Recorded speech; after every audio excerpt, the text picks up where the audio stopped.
Thank you for listening to the BJJ Brick Podcast. We'll be bringing you Brazilian Jiu-Jitsu and good times. We hope to flatten your Jiu-Jitsu learning curve, help you get the most out of your grappling ability, and meet your goals both on and off the mat. Welcome back, my friends, to episode 49 of the BJJ Brick Podcast. I'm Byron. I've got Gary with me. How you doing, man? Hey, I'm doing great. How about you? Doing awesome. I'm excited about this episode. We have Bernardo Faria on the show with us, giving us an interview. It was a really good time talking with him a couple days ago. He's got like an infectious personality, and he's very happy. Like you could tell, he's smiling while he's talking. He's just one of those guys. He's loving life, and he's just, he's not afraid to have a good time, no matter what he's doing. Yeah, and you're talking to him about jiu-jitsu. He loves that so much. He makes his living with that. He's a champion. He's teaching at Marcelo Garcia's school, talking about jiu-jitsu. It's like, how great would that be? Your hobby, your livelihood, one and the same. That would be awesome. Yeah, and he's got a lot of stuff going for him. He's multiple-time world champion. He's teaching at one of the top jiu-jitsu schools ever, Marcelo Garcia's Academy in New York. He's very inspirational. He's a lot of fun, and he gives a lot of great information and some good training tips for the listeners out here. And that's what we love, getting some good advice for people. Yeah, and so definitely, stay tuned, because here in a few minutes we'll have the interview for y'all. Hey, Gary, man, got something kind of weird. What do you got? I got a text from my mom. From your mom? Yeah, and that's not the weird part, because that happens on a regular basis. That's normal. Here's the text. I'll read it. Word for word. Are you family with Randy Couture? He's just on my dancing show. He just started tonight. He was good. The crowd and judges really liked him. And I'm reading. So I get this text, and I'm looking at my phone. You never told me you were family with him. Yeah, and if my mom's going to tell me I'm family with him, I'm going to believe it. That's a good thing. Yeah. So, but why does she have to ask me if I'm family? Just tell me. Yeah, you figure she's going to know better than you. Yeah. So my mom I'm thinking my mom's going to hook me up with a connection with Randy Couture. This is awesome. And then, about 30 seconds later, she types familiar, not family, and she blames the autocorrect on her phone. Autocorrect strikes again. So I kind of I replied back to her. I said, "Yeah, I love Randy. He's great. He's a hard worker. He's smart. He'll do great on the show." And then we talk a little bit about that. And like a day later, I tried to tease her a little bit here. I said, "Did Randy become the ultimate dancing champion?" And she didn't really, bite on that much. But she said, "No, he's not been eliminated yet. They eliminate one star every week or so, and she thinks he'll last 5 or 6 weeks. Probably, he's pretty good." So that's awesome. But I'm thinking of an idea here. We get your mom on here each week to give us updates on how he's doing. That'd be interesting. Weekly Randy Couture updates with my mom.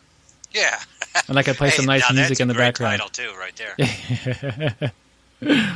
So he's on there, and so I imagine most of the listeners to this show are real big Dancing with the Stars fans. I mean, they just go hand in hand, with the Brazilian Jiu-Jitsu. But unlike like me and you, we haven't had the chance to see that thing on a regular basis. It's on TV, evidently, and what night? Celebrity. She texted me this on a Monday, so I'm assuming it was like minutes after that she got done watching it. Okay. But if you haven't had a chance, I found it on YouTube or somewhere on the computer. I don't remember which website it was, but it's on there. He's dancing like he's good at it. It's like, I guess it's like anything. He's learning something physical. He's learning moves and techniques and things, and he's been doing that his whole life. And they practice. You have I've watched a show before where you have like a whole week to learn a dance with the professional, and I tell you, I doubt there's very many people who are going to work harder than Randy Couture. I mean, I could see his competitiveness. He wants to win.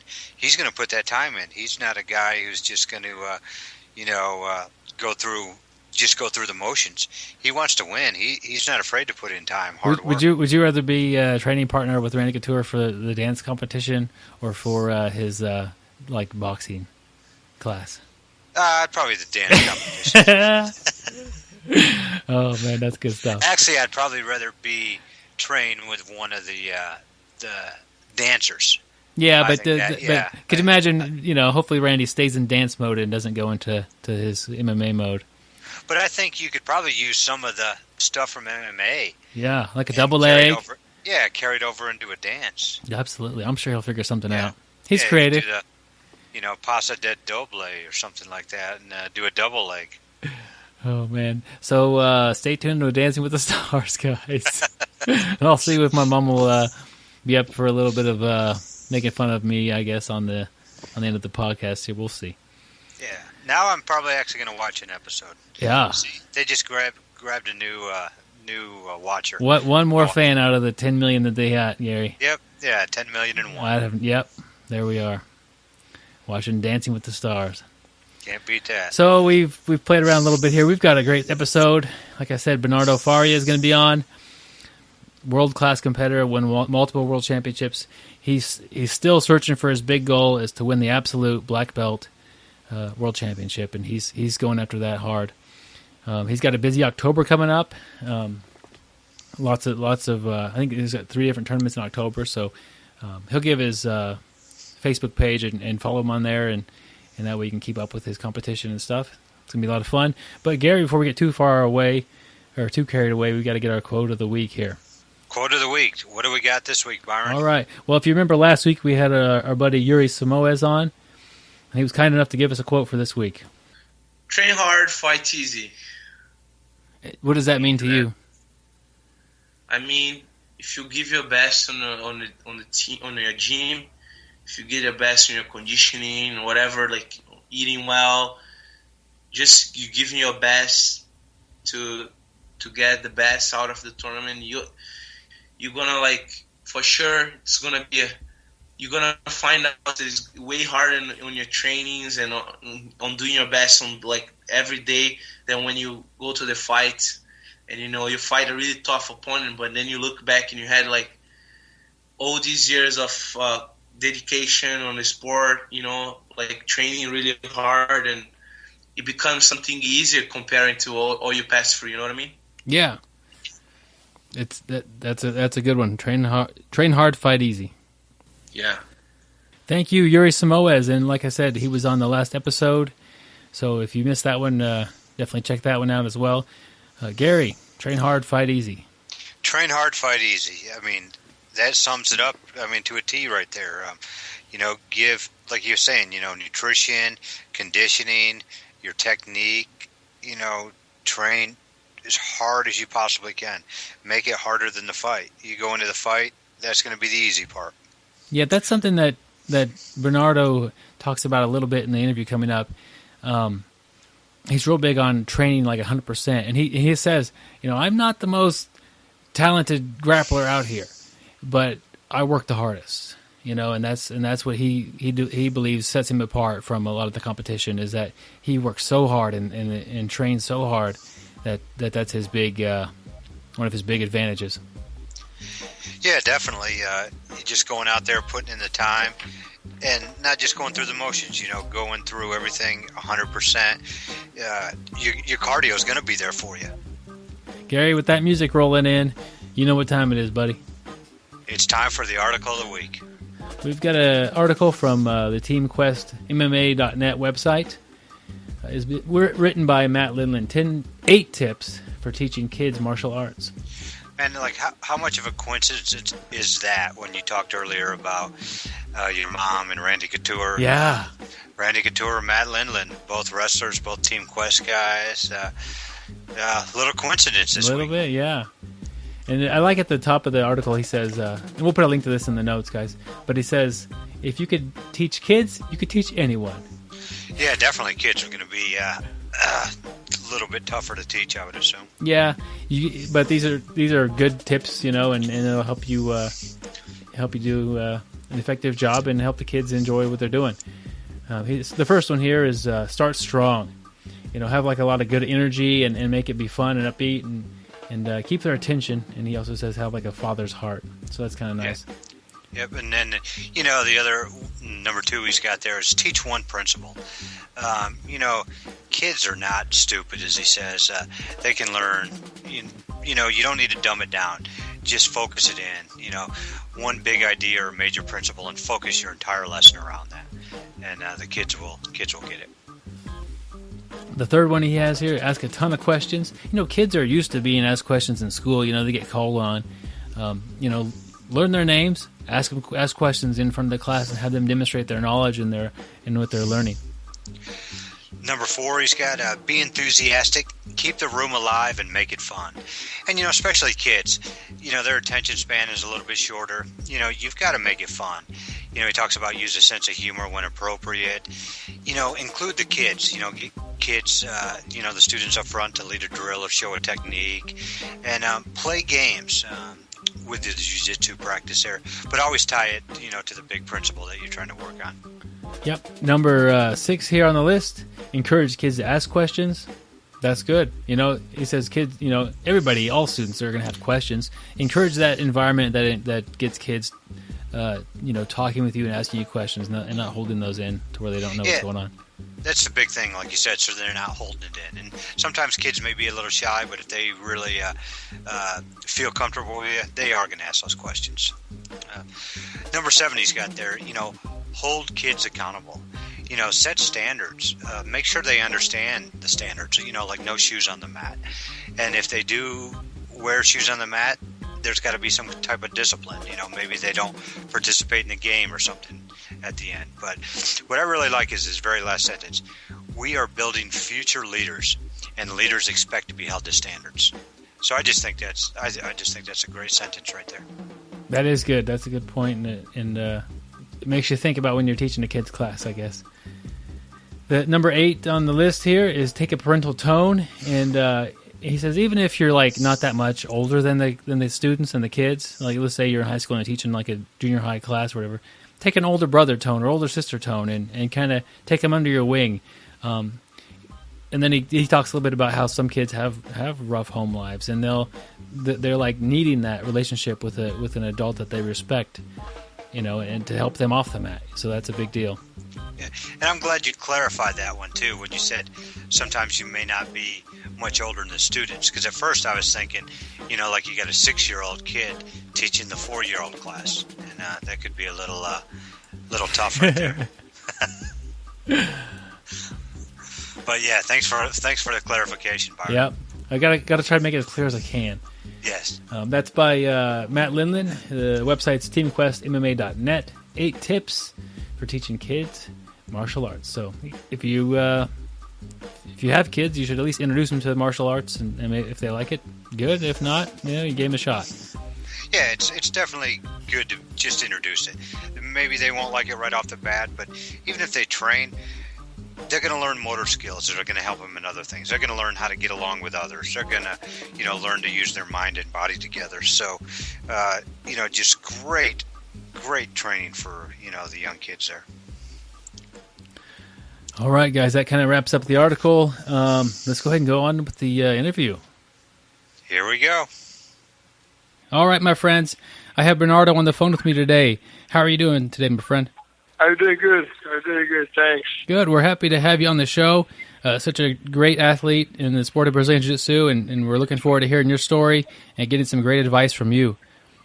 If somebody hasn't heard of you yet, could you tell us a little bit about yourself?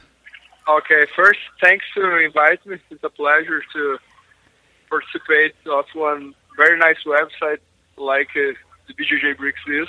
Thank you. And I'm very happy to be helping you guys with this interview, and I hope everyone enjoy. Thank you very much. We're happy to have you on the show, and I know my audience is gonna just love this. Cool. Could you tell us a little bit about of your history?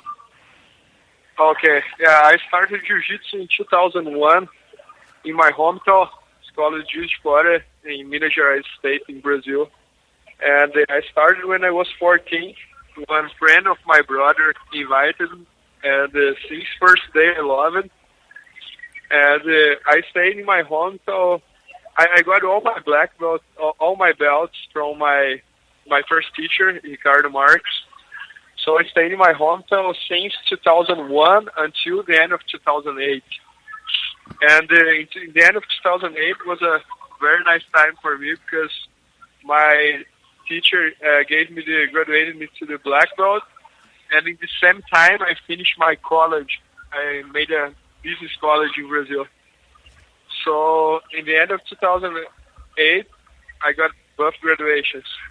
And it was very nice from part of my ex-teacher because he advised me to move from my hometown to look for a better place to train where I would have more chance to do well in the black belt. So he advised me to move to São Paulo to train at the Fábio Gurgel. So in 2009, I moved to São Paulo, and I think it was the best choice in my life. Yeah. And I'm very happy because I'm still a very good friend of my first teacher. I have a lot of respect for him. And I really appreciate this decision to tell me to go to São Paulo because I think there was the place I could do my best. And I was very lucky, and I got to do very well in the other belts as well, the lower belts as well, in my hometown. So I have very good career since the beginning until now that I'm living in New York and training under Marcelo, Garcia. So I consider myself very fortunate. Well, that sounds like a great path through your jiu-jitsu. Back when you started when you were 14, you graduated college the same year you got your black belt, and now you're in New York training with Marcelo Garcia. You said you went to college for business? Yeah, I like a lot business and all that stuff. So when I was 18, my dad kind of forced me to study. And at that time, I just wanted to do jiu-jitsu, but my dad forced me to study. And so I was able to finish the college. And it was good because I really like business, and I even want to do that's my dream, is one day to have my school. Yeah. And conciliate my teaching, my training with the business of the school as well. That's a very important part for who want to do jiu-jitsu for a living. So that's good that you, when you were younger, you just wanted to do jiu-jitsu all the time, but you got kind of pushed into getting your education. And you think it's a good thing for you in the long run?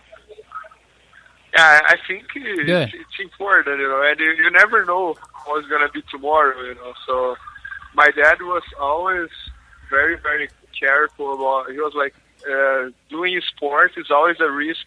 Yeah. You can hurt something. You don't know if you're going to be healthy to do that forever. So it's always good to work the mind as well.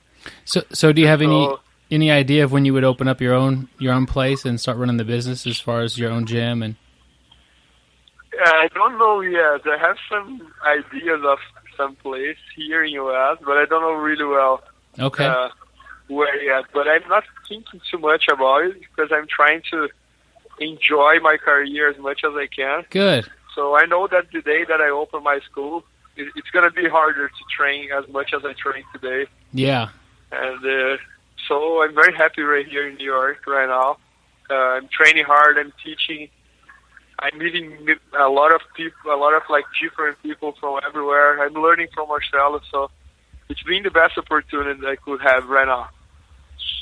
That sounds like a great opportunity, and it is true. Once you start teaching and running the business of a school, it makes it harder for you to train and to get better at jiu-jitsu for yourself. Yeah, I agree, and I think in life it's all about focus, right? So yeah. Also, I have my own school. I want to be trying to focus on my school. So it probably is very hard, to focus on the school and focus on the training at the same time. Here at Marcelo is good because I only teach. So, and I don't teach too much as well. I teach 2 hours per day. So I have enough time to train, to prepare myself. I don't need to think about this, so I can only focus about teaching and training. So it's a great opportunity that I'm having. I'm very fortunate. That's good. How long have you been there training in New York? Sorry? With Marcelo? How long have you been training? I moved to New York last year, in March last year. So there is like 1 year and a half that I'm here. So the first 6 months I just came as an experience, and then Marcelo invited me to stay here for good, and I'm really enjoying it a lot. Well, good. If somebody hasn't seen you compete on the mats, how would you describe your style of jiu-jitsu, the things you like to do? I don't consider myself the most talented guy, but for sure one of the most determined guys. You know? Always when I compete, I come on the mat to really put everything I have and to do my best. You know? I never know if I'm going to win or lose, but I know that my opponent is going to have a hard time. I'm going to do my best. I'm going to put all my life on that mat. So that's how I describe myself. You know? I'm a very determined person. Yeah, I can see that when I watch your matches. You're very determined. You go at everybody very hard, you know, and you don't quit. You know, you keep going, and it's a very fun style. Do you have any favorite positions that you like to use? Yeah, I think my favorite position, my game is well known about the halfway, so my favorite position for sure is halfway. But I have other positions that I like a lot as well. For example, passing, I like a lot the over-under. About submission, I like a lot the omoplata and some triangles. So, but for sure, my favorite position is half guard.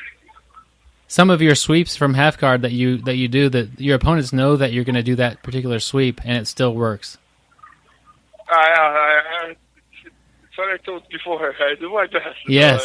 I'm very determined, even about my position. You know, so yeah. I don't consider myself the most talented guy. That guy that know how to do I know how to do everything, but I don't used to do everything. So I'm not the guy that does bolo and goes for all type of positions. So I have certain positions that I train a lot, and I always try to do that. And I believe that if I do that a lot, I have a higher chance to make it work than my opponent defending. So that's how I try to believe. I have more time doing than my opponent defending. Yeah. So I believe it can work. It has worked for you quite a bit. So is it true you have some DVDs coming out pretty soon? Yeah, I made my first DVD right now with the jiu-jitsu, and it's coming out in 2 weeks. I think they will start the press selling right now this week, the next week, and I think in 2 weeks it's gonna be like really the regular selling. So I'm very excited. I think we did a very good job. We spent a lot of time working on it, and they are very excited as well. The guys from jiu-jitsu, they told us, I think it's gonna be one of the best DVDs they ever made. So I'm very, very looking forward to see how it's gonna be. I'm very excited. What are the DVDs about? It's gonna be all about deep half guard. Deep half, good. Yeah. So I'm excited. Let's see. That is very exciting to have somebody that Marcelo Garcia wants to have teaching in his school. Make a DVD and then share that same knowledge with everybody around the world who wants to get the DVD. And I've seen some of your instructional stuff online, like on YouTube. A lot of great detail, and you're very good at explaining the concepts behind the techniques you're doing. So I'm definitely looking forward to getting the DVD when it comes out in a couple weeks. Nice, thank you, thanks. I'm very, very happy because I think I got to put everything I know about the deep halfway on the DVD. Wow. And this is one thing that I learned a lot about with Marcelo. He really teaches everything, you know. So I did exactly the same thing with my deep halfway on the DVD, you know. So I'm excited. Let's see. Well, I'm excited too. Do you think that it's great for everybody out there? And really, it's also probably good for your competition to see what this is. Do you think that's going to hurt you in the long run? No, I think everyone knows what I do. You know, currently, it's very easy to see what other people do. You Yeah. just go on YouTube and you see the matches, and that's it. So, and it's different when someone knows what you do, and the feeling about what you're doing. For example, I would worry if I was training with my opponents like every day, so they would feel what I do, and they would figure out how to defend. But I think just seeing a video to defend one position, it's not that easy. It's not enough, for example, Marcelo, everyone knows what he does, and it's still working because he has a bunch of options, and people don't have the feeling about what he does. It's completely different when you see and when you are inside the action. So I don't believe it's the one video is gonna bother my game. Well, good. Where can we get these DVDs? Is there a website we can go to, or? It's gonna be selling on jiu-jitsu.com. Okay, cool. I'll put a link to that. Yeah. So you've got the DVD coming out. You're training very hard. What are your goals that you have for this year or the next? I always think a lot about it. I'm always I always put goals in my life. So my goal right now is try to enjoy my career as much as I can. So I don't know until when I'm gonna be doing what I'm doing. Like training, doing physical conditioning, teaching, sleeping next day, same thing. No rest, no vacation, no nothing. So this time right now, I'm trying to enjoy this as much as I can for the next maybe 2, 3, 4 years. And then my goal is going to be open my school and take it easy about competitions, don't do too much competition. So right now, as I'm doing, I'm going to do 100% all that I can. So for example, in October right now, I'm going to compete the World Nogi, the IBJJF Pro, the New York Pro, so I'm gonna really into to compete as much as I can. And of course, my goal is to do as good as I can in the all tournaments. If I can win all, that's my goal. But we always know that that's very hard. Yeah, it's you've proven that you're capable of doing that. So. And you go out there and you, like you say, you fight very hard and you're very determined. So I'm sure we're all looking forward to seeing you out there competing pretty soon. Nice, thank you. You got your black belt in 2008? Yeah, in the end of 2008. Can you think back about the student you were before the black belt and then the person you are now? Can you think of something that you learned since you got your black belt that you didn't really understand as a lower belt? I think I learned much more after I got the black belt than before, because black belt you can take 6, 7, 8 years to get it. But after the black belt, you're gonna stay on black belt 10, 20, 30, 40 years. So as a beginner, I was white belt, then yellow belt, then blue, purple, brown, and so I did all of this in 7 years. And now there are almost 7 years that I am black belt. So I consider I learned more after the black belt than before the black belt. But as a student before the black belt, I remember my style was exactly as I am right now. I remember on my hometown, I was the type of guy that I used to train, and I always pick the toughest guys on the mat to train.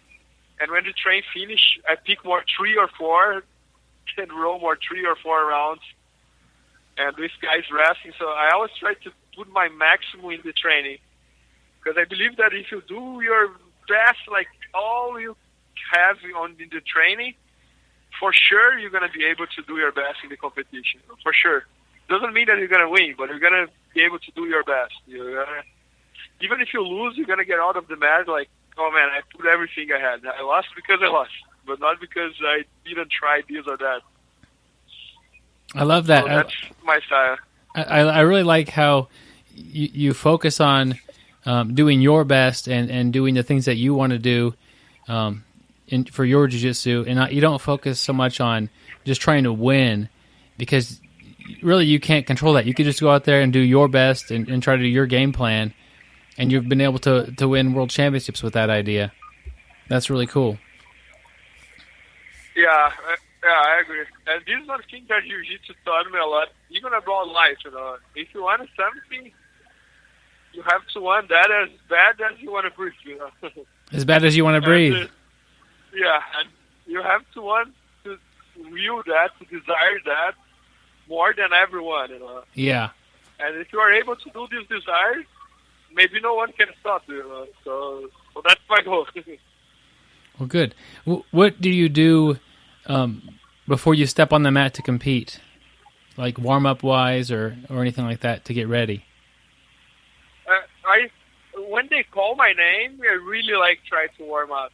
Because sometimes what happens in competition, you do the warm-up, and then it takes 30 minutes for them to call you to the match, and you get called again, and so I just stretch a little bit in the warm-up area, and when they call my name, it means that I'm going to fight in 5 or 10 minutes. So I just try to warm up a little bit just to do not start the match slow.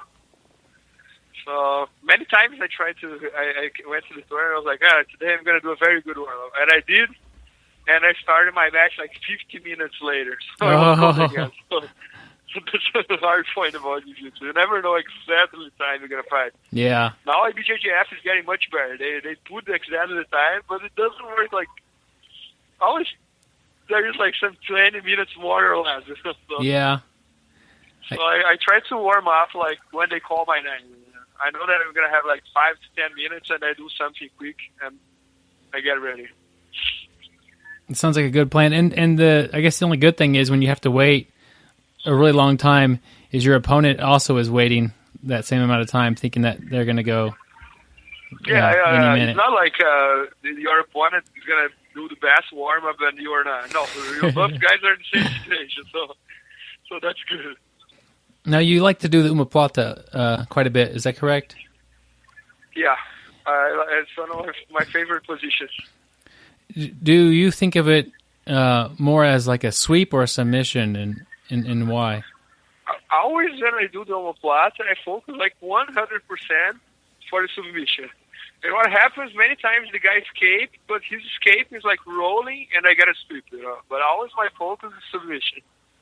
And I started doing omoplata exactly because in jiu-jitsu, if you only have one position, sometimes it's hard. So when I was purple brown, I was having a hard time because everyone knew that I would pull half guard, and they were defending really quick. So I started pulling close guard, trying omoplata, and then I went to half guard. So it's always good to have another option. Many times right now, I start the match trying some double leg, and then I go to half guard. Sometimes I go to close guard and then half guard. Sometimes I go straight half guard. Sometimes I wait the guy pull me guard. So only one option, black belt, doesn't work really well. Yeah, you need to have places to take your opponent where they're not wanting to be, besides your first idea. You're finishing on that position that you were wondering, but sometimes you have to trick the guy a little bit. That's good. That's good advice. Yeah. Do you remember your first tournament? I remember. I was already yellow belt. I was training for 1 year. I had one match only, and I slapped the guy from the guard, and I got him on, and I won by 6 points. I remember. I think the first match, everyone remembers. Yeah, that's cool. We've got some listeners that are fairly new and they haven't competed yet, or they're thinking about competing. Maybe they're a little more experienced. But what advice would you give somebody who's going to do their first tournament? My advice is even before the tournament. I think jiu-jitsu is for everyone, and I think everyone should try to do jiu-jitsu as really like a lifestyle, for fun, for your health, for put your stress out. You work all the day and you go there and put your stress out. And I think competition is for those people who feel doing the competition, you know. I don't like to force my students to compete, you know. You just encourage them. If you feel they want to do it, or let's do it, then we start to encourage them. But I completely agree as well if the guy don't feel like competing and he doesn't want to compete. It's fine as well, you know. As long as you are on the mat training and having fun, I think that's the best part of jiu-jitsu and the most important part. Yeah, and I think if you want to compete, I think it's what everyone says, you know, keep calm and try to go there like without that pressure that you have to win, you know. Sometimes depression makes you don't put everything you have because you are like kind of stuck and then blocked and you. So just if you win or if you lose, next day it's gonna be Monday. You're gonna work. You're gonna do this. You're gonna do that. Your life is gonna still the same. So don't get too nervous. You know? Even in black belt, if you win the work as a black belt, your life doesn't change too much. So if you are white belt just starting, don't get too nervous. You know? that's good advice. If you're no matter what belt you are, you win or you lose, you're really your life isn't going to change a whole lot with one match or one tournament. To have fun, you know. Yeah. Enjoy what you are doing. You are doing that because you desired that. You wanted that. No one forced you. So have fun. Good. And I like what you're saying about some people like to compete and some people just want to train. And I think a lot of people like go through different phases where like for a while they train a lot, then a while they compete a lot, and then they go back to train, and then they kind of change around a little bit. And that's good too, right? Yeah, I think if you want to compete, it's definitely going to help you to improve your jiu-jitsu, you know, because when you just train, normally it's like the same training partner, so they know what you do, you know what they do. Yeah. So when you go to the competition, you don't know the guy you're going to compete, he doesn't know you, and you see like the truth, you know, you see what works for you, what doesn't work. So I think it definitely helps a lot. Yeah, and I think it, like you said at the beginning, you like to focus on something, and I think it'll help you focus. Yeah, exactly. I think that's true. It helps a lot to focus. When you don't have a goal, it's hard to be that focused. Do you remember what you were like as a blue belt?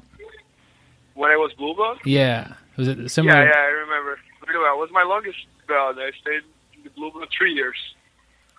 Did you have you like the half guard back then still? Yeah, I started doing half guard when I was blue belt. So there was everything started for me as a half guard. Why do you think that you've been able to keep the same style? You know, you like the same things still that you liked when you were blue and purple. Is they just something that you just keep working on and getting better at? Yeah, I think it's when you develop your game around something, I think it's better you have one position that works against everyone than have like 100 positions that doesn't work very well, you know. So yeah, I agree. I started developing my game all around half guard. It doesn't mean that I only do half guard, but it's all focused on half guard and about different types of half guard, you know. I do one half guard that I go for single leg, another half guard I go to the deep half guard. Sometimes I go to the close guard, and from close guard I bring the guy to the half guard. So I think if you ever heard about this book that is saying that for you to be good about something, you have to have like 10,000 hours. So yeah. I think I have my 10,000 hours on half guard. That was the book Outliers by Malcolm Gladwell. That's a very good book. Yeah, exactly. Yeah, 10,000. That's a long time. Yeah. But probably before the 10,000 hours, you were very good at your at your half guard, and you were very proficient at it. So you found pretty early on your half guard, and you really like that. Do you have any advice for somebody trying to figure out, like, let's say I'm just good at like a lot of little different things. How do I figure out what to get really good at? I think it's whenever you feel, you know, the training that you are doing and you are feeling comfortable. I remember, for example, it's not even about the teacher. I remember like my teacher taught me Hafner, but he was the type of teacher that he used to teach all kind of positions. But Hafner was not his game. I remember the day he taught him. He was just like, oh, today you're gonna see this position, throw here. And I did one time, and I was like, oh, man, I like this position. I'm going to start doing that. And I started doing and start working, and I keep trying, keep doing, keep trying. And I start to develop. So I think you're going to feel that, You're going to train jiu-jitsu, and you're going to feel, oh, I like close guard. Oh, I like, this spider guard, I feel comfortable. I'm very flexible, blah, blah. So whatever you feel like comfortable, believe, work on that, try, and use the fail to improve, So you're going to do, for example, spider guard. Oh, the guy break my grip right here. So what should I do to not let him break the grip? And you start to make all your game around that, I think that helps a lot. But it's all about believing, You have to believe, that one day is going to work very well. That's good advice. And it just helps the student kind of focus, find that area to focus. If you don't feel comfortable there and you don't have a little bit of success with it, it's going to be hard to like that position. Yeah. Let's say you have a student who's in their first year of training. What would be like a good goal for them? Yeah, I think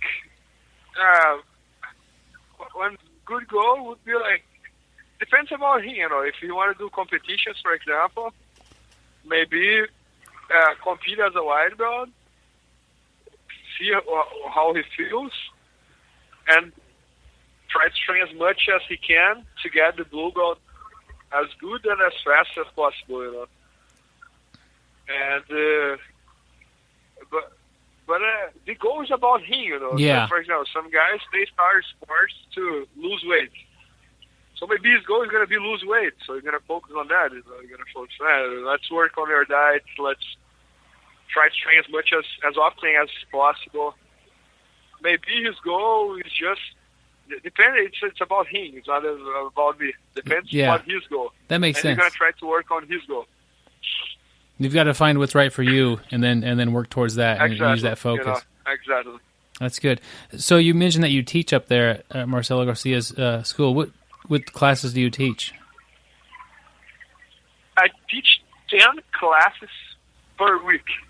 So I teach like 3 or 4 fundamentals 1, 3 or 4 fundamentals 2, that's like intermediate level, and like 2 advanced class. So I teach all levels. And I think I'm doing very well together with Marcelo, because I think your teaching is kind of same style. We are always like smiling, we are always happy about what you are doing. And I think it makes big difference also your teacher. I think the students feel very well when they go to the mat and they meet the teacher, and the teacher is happy. The teacher is like happy that they are there training. Yeah, that does make a big difference. And I could, I was thinking about it when we first started this interview. I could tell that you were smiling just over the phone. I could tell that you were having fun and that you were happy to whatever you're doing. I could tell that you're smiling, and I could feel that. So that's really cool that you mentioned that. Yeah, I agree. So let's say like a Fundamentals 1 student, what are some things that you look for to see like some good traits of that student? First thing, I like to see when they are coming often, because if they're coming often, it means that they are enjoying jiu-jitsu. So this is the most important thing for me. And I think I like to see they enjoying the class. Maybe the guy is doing well, but he doesn't look like he's enjoying. So this I feel worried. Maybe the guy is doing bad, but he's really enjoying the class. He's really enjoying the jiu-jitsu. So that's the most important thing for me. That's good. So anybody who's training with you, come in a lot and train hard and have fun, right? And enjoy the time. Yeah, and at Fundamentals 1, we follow the Alliance model, Alliance curriculum. So we don't even have sparring, So the first 3 months of all our students, we avoid them to do sparring as much as possible, because we want them first learning jiu-jitsu and then fighting jiu-jitsu. I think it's not the best idea when you don't know jiu-jitsu, you start to do sparring, then someone smash you and you don't even know what's going on, So they go to the class, we do a warm-up, they make exercise, then we do a techniques, we teach the techniques, and then we do the drill and we put all the techniques together. So I really like this way. It's a very efficient way to make everyone learn and enjoy jiu-jitsu at the same time without getting injured, without getting bothered. So that's a cool way to do it, to prolong their sparring for 3 months and get them some of the fundamentals in, so they know. If the class don't have sparring, they don't feel bad because they are not doing sparring. The problem is when your class have sparring, and you tell the guy, "Oh, you're not going to do sparring," and they feel like, "Oh my God, I want to do this, I want to try." But when the class doesn't have sparring, it's fine, It works well. Yeah, they don't feel like they're missing out on anything. That's cool. I know when I started jiu-jitsu, my first day I was sparring, and it was like you say, it was hard. I didn't know what I was doing. It was stressful, and I got smashed, and I ended up sticking with it. But I could see a lot of people not wanting to continue doing that. I imagine when you started jiu-jitsu, did you spar the first day? Yeah, but I mean, I did. In the first day, no, I think after 10 days, something like that. Yeah. But when you have sparring right in the beginning, yeah, only the tough guys keep training. And we don't want only the tough guys. We want everyone. Yeah. It's for everyone. It's not only for the tough guys. So when you teach them jiu-jitsu first, you make them understand jiu-jitsu, and then after a long time you put them to do sparring, it's going to be much more fun for them, because once they start doing sparring, they know what's triangle. Imagine, for example, you start jiu-jitsu today and someone put you in the triangle. Man, what are you going to think? What's going on? I'm between his legs right here and I'm losing my breath. What's that? It's very weird. Yeah. So when they start doing sparrings and they know what's jiu-jitsu, it's much more fun. You get a triangle and you go, "Oh man, this is triangle. We're going to try to do this difference." Oh, it didn't work. Get that. Okay, but I knew what was going on like that. So that's very good. It lets them enjoy it more as they're sparring, even if they're not doing as well. They know what's happening. Exactly. I think that's the best idea. And once you know what you are doing, there's much less chance you're going to get hurt. There's much less chance you're not going to enjoy jiu-jitsu. So I think that's the best way. I really like the Alliance curriculum. It sounds like a great curriculum. Do you have a favorite match of yours? It's even funny, but you're going to laugh right now, but I think my favorite match are against Rodolfo.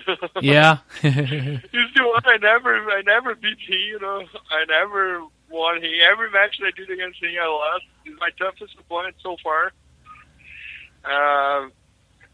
But I enjoy, it's a challenge, Yeah. I think we do jiu-jitsu because it's a challenge, And I know one day I'm going to beat him, I don't know when yet, but one day I'm going to do it. It's going to be great. I really like fighting against him. And, man, he's the toughest guy I ever fought in my life, I mean, he's really strong, very good jiu-jitsu. And I feel like a challenge, I feel like, man, tomorrow is going to be the day I'm going to win. I didn't win yet, but I'm getting close. And better than this, I think every time I fight against him, I feel that everyone expect a good match. Everyone is like, "Oh, let's see what's going to happen." And was not supposed to be like this. I lost to him many times. But even like this, everyone want to watch. Everyone. So I like, and he's my motivation. Yeah, good. I train hard every day, thinking that I have to win him one time. I even told him one time, joking. I was like, Rodolfo, I'm gonna beat you someday, man. I don't know when, but I will. He's a very nice guy. I like him a lot. That's cool. And I like how, I mean, you're talking about, I asked you about your favorite match. You could have picked out any of your many wins that you had or anytime you won a big tournament, but you picked out your matches that you haven't yet won against somebody.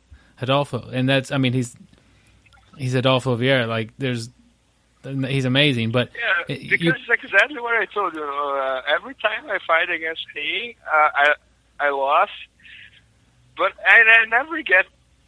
I get sad like after the match, but then I'm cool, because I know I tried everything I had. I know I put everything I had on the mat. I know I did my best. So in the end, this is what matters.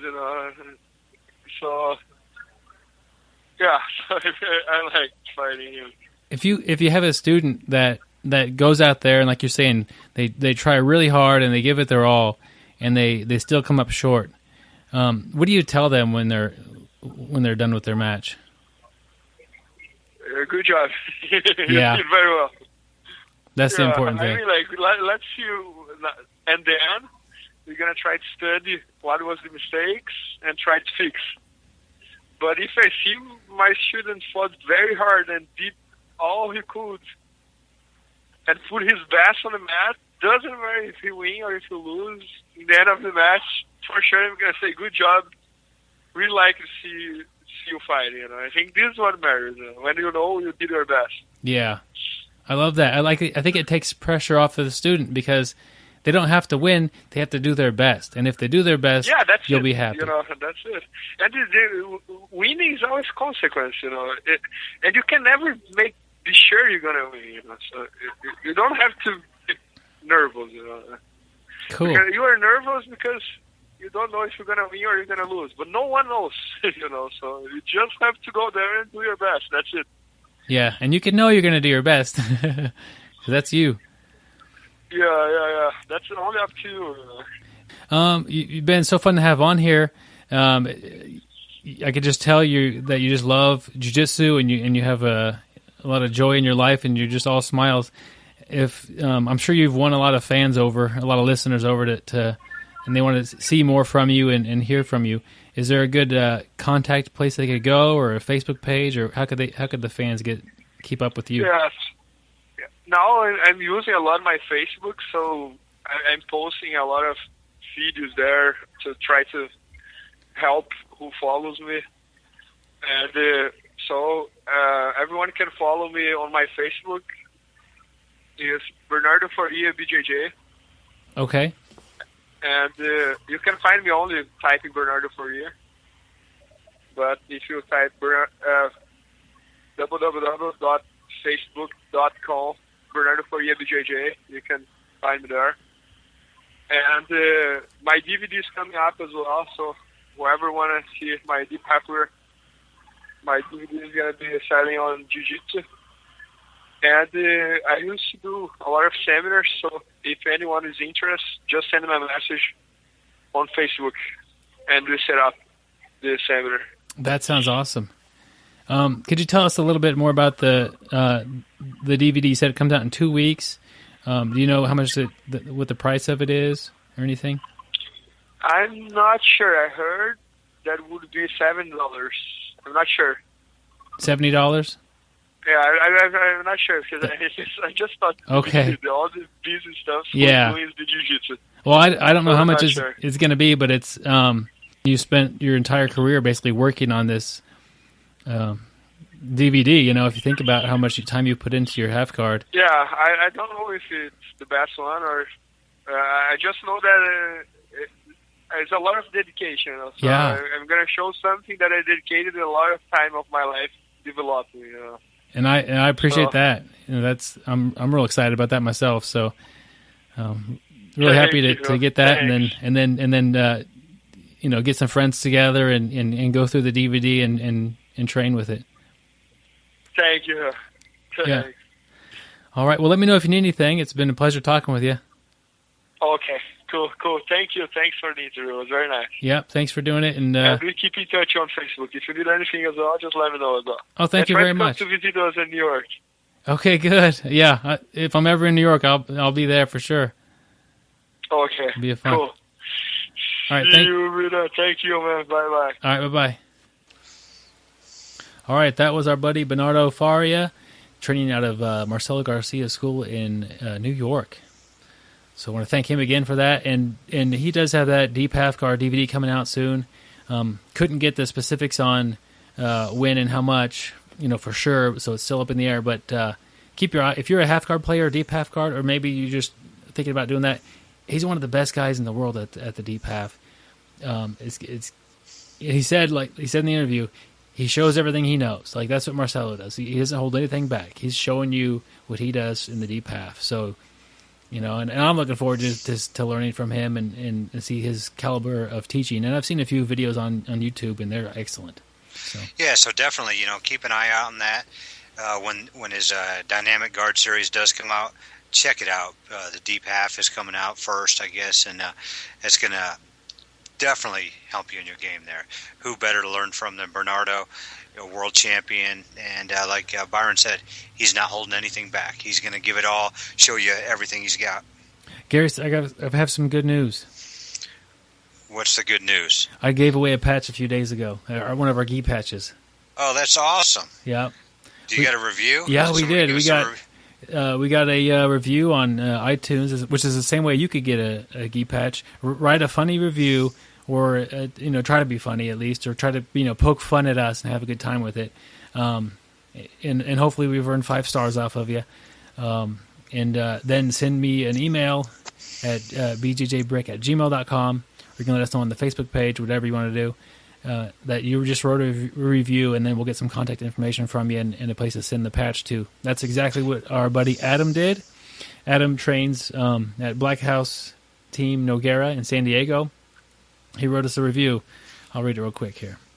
Great weekly podcast with helpful tips, beginner through black belt. The interviews are timely and informative. The topics are perfect to supplement anyone's BJJ training. Keep up the good work, Byron and Gary. I'm like, oh, that's very nice. Not real hilarious yet, but then it goes on. Pro tip: do not attempt to listen to BJJ Brick podcast while training. I was submitted 4 times with the dreaded headphone wire choke, similar to the microphone wire choke pictured, and that's what you get on the patch is the microphone choke. Now actually that's a great one. I that like is how good. he included our what do you call that? Our screenshot or whatever you're going to call it there. But yeah, because we are doing the microphone wire choke with the brick smash. He did notice that. So the patch, the logo, whatever. Everyone always like, I'm smashing Gary with a brick. But in reality, Gary is choking you with a microphone, which is a very you see in those old spy movies, they choke them with a wire and they're dead right away. Well, that actually is a tricky move because a lot of people aren't expecting that. Yeah. But I will tell you a little blooper here is when we actually were filming that, I didn't realize how, my open spider guard there, I didn't realize how hard I was actually hitting the wires that I was actually choking Byron pretty good. Oh, man. I had marks on my neck for weeks. Well, the bad thing is I'm glad I didn't choke him too much because he would have dropped that brick and it would have hit me in the face. You'd have blocked it. That would have been fun. You just got to block it, man. That's all. Yeah. Block it every time. Well, I can't because my hands were, choking me. Yeah, grip sleeve or whatever. I don't know where my grips are at. But. So that's how to get a. We're happy to send them out a gi patch, and if you've got a gi patch, send me a picture of it. I'd love to see it on your gi. And also, hey, we'd like to thank Matt Lowe, one of our listeners, who showed us a picture of the BJJ brick patch on his gi as he was standing on the podium for IBJJF Dallas. Congratulations, Matt, and we appreciate you wearing our gi patch. Yeah, thanks for your support, buddy, and it's good to see the patch being represented on the podium, but whether you're up there or not, we'll be happy to see a picture of it. Yeah, it doesn't matter. We'd like to see a picture of it, and definitely we've only had 2 reviews. Is that correct, Byron? I think it was 3. 3 reviews. Let's try to get 3 this week. That's our goal. 3 in 1 week. So please definitely go in, give us a review on iTunes, and then send us an email at bjjbrick@gmail.com and tell us it was you, and we'll get a hold of you and we'll get that patch out to you. Yeah, make us laugh a little bit. We'll send it right out. And like I said, we have thick skin, so if you want to poke fun at one of us, or you can poke fun at Gary, he doesn't know. Just have some fun with it, Definitely, be brutal. Be brutal. Very mean. Most of Gary's best friends choke him, so that's that's really not that far off. Yep, chokes and jokes. So, email us at bjjbrick.com, at gmail.com. We have a Facebook page. And if you're ever coming through the Heartland here and you make it into Kansas and come around Wichita, Kansas, definitely shoot us an email. We'd love to train with you. Yep, we'll make every effort we can to get you on the mat and have a good time. We'd love that. All right, guys, we'll catch you next week. Train hard, my friends. Thanks for listening. Thank you for listening. I hope you find the time today to roll. After all, the best way to get better at Brazilian Jiu-Jitsu is to do Brazilian Jiu-Jitsu.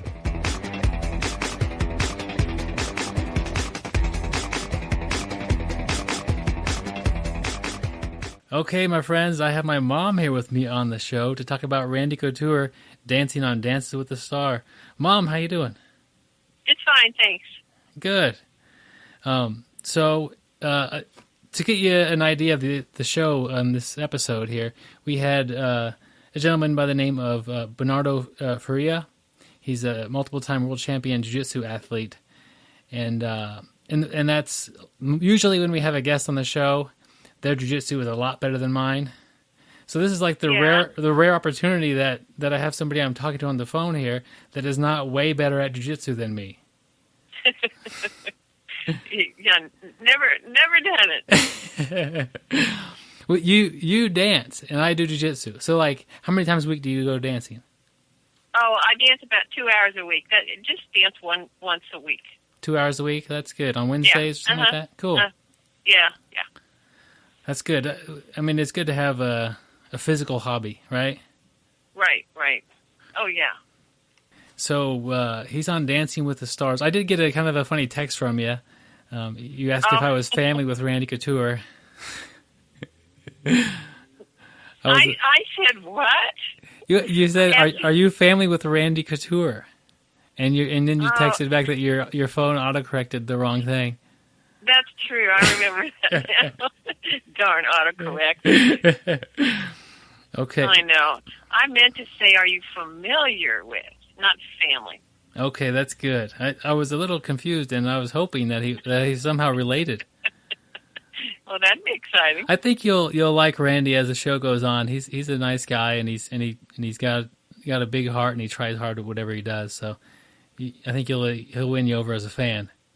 Yeah, when they were showing the other dancers, and the camera would take us to some of the stars that hadn't danced yet, and every time they showed Randy's face, he looked very serious and like, oh my, he's really either thinking hard or critiquing the other dancers. And then when he started dancing, he broke out the smile, and he was so graceful, and it looked like he was having a blast. He was having fun. So well, maybe good. He'll encourage some of his dance or his people that do your activity to do my activity. Maybe. Yeah. He'll bridge the gap. Bridge the gap, right. I mean, the judges even called him graceful and lovely and light on his feet and unexpected. That's the thing that I thought was hit home, because when we were watching him, you thought, man, what a stern, concentrated athlete this is. And he was just unexpected out there, and like he was having a blast. Well, that's good. I think it's safe to say it's more, he's in less discomfort doing this than he was in his other job. Oh, He said early in the show that he feels real clumsy, but when he danced, I didn't see any of that. Well, that's good. So how long do you think he'll make it on the show? Oh, I hope he goes a while, because he's fun to watch. There are 4 judges, And so each one of the judges can score up to 10 points. And so it's 40 points possible. And he got 31 points last week, and which is very respectable. So it wasn't the highest score out there, but it was a good, solid score.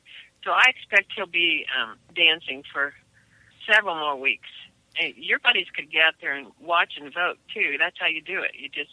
You watch, and then you call in your vote, and could help keep him on. The judges don't X him off the show or whatever?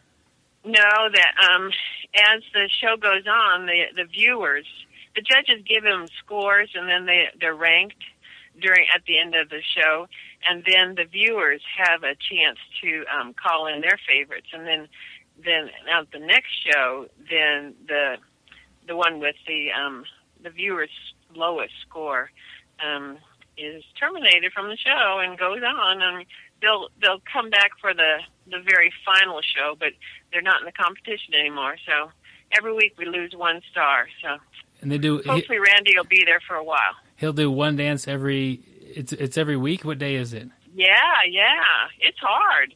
Yeah, it's one dance every week, and so it starts on Monday, and then they have a show on Tuesday where they eliminate somebody. Okay, so it's Monday and Tuesdays. Monday and Tuesday. What Monday network is it on? It's the time when they all dance, and Tuesday is elimination show. All right, I'll have to. I don't know. You could, and it's online. Like you could type it in on YouTube and find it. You can see it. If you miss it, you can see it online. So yeah, it's fun to watch. All right. Well, maybe he'll come out with a. He's got some technique books. Maybe he'll come out with a dancing book that you'll have, and I'll have a technique book in my library. You'll have a dancing book in yours. Well, that's a possibility. He's probably a little far away from writing a book on the subject, I think. We'll see. All right. Well, thanks, Mom, and we'll see. Maybe we'll get you on next week. Okay. All right. Bye-bye. All right. Bye-bye.